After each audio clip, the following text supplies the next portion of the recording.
একদিকে লোভনীয় চাকরি আর অন্যদিকে মা। চাকরি করতে চাইলে মাকে সঙ্গে রাখা যাবে না, তাই লাখ টাকার চাকরি ছেড়ে দিয়েছেন সিলেটের কৃতি সন্তান সৈয়দ আবিদুর রহমান। আবিদুরের জীবনের গল্পটা যেন সিনেমাকেও হার মানায়। পেশায় তিনি বিশ্ববিদ্যালয়ের শিক্ষক। সুযোগ পেয়েছিলেন ইংল্যান্ডের নামী বিশ্ববিদ্যালয়ে পড়ানোর, কিন্তু মাকে সঙ্গে রাখার অনুমতি পাচ্ছিলেন না। তাই চাকরির মায়া না করে মায়ের কাছে চলে এসেছেন। উচ্চশিক্ষিত ব্যক্তিদের বাবা মায়েদের নাকি বৃদ্ধাশ্রমে জায়গা হয়, এই কথা তো প্রায়ই শোনা যায়। অথচ আবিদুর করে দেখালেন ঠিক উল্টো। মায়ের জন্য আবিদুরের চাকরি বিসর্জন সম্পর্কে বিস্তারিত জেনে নেওয়া যাক। আবিদুরের মায়ের নাম নাসরিন রহমান। তার বয়স তখন 10 বছর, তার মায়ের বয়স 30। এমন সময় তিনি বাবাকে হারান।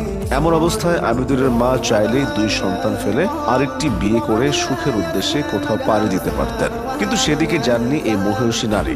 2 সন্তানকে বুকে আগলে নেমে পড়েন লড়াইয়ে। 2 সন্তানের মুখের দিকে তাকিয়ে নাসরিন রহমান নিজের সব সুখ বিসর্জন দিয়েছেন। বাবাকে যেহেতু খুব একটা পাননি আবিদুর রহমান, তাই নাসরিন রহমানই ছিলেন তার কাছে আব্বা ও আম্মা। জীবনে ছোট ছোট সিদ্ধান্ত নিতে গেলেও মায়ের সঙ্গে আলাপ করেছেন উচ্চশিক্ষিত এই ব্যক্তি। অথচ সেই মাকে কিনা নিজের কাছে রাখার অনুমতি পাননি তিনি।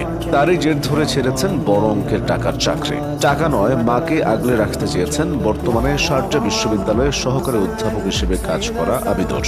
একটা সময় ওমানের একমাত্র পাবলিক বিশ্ববিদ্যালয়ে সুলতান কাবুসের শিক্ষক হিসেবে কর্মরত ছিলেন তিনি।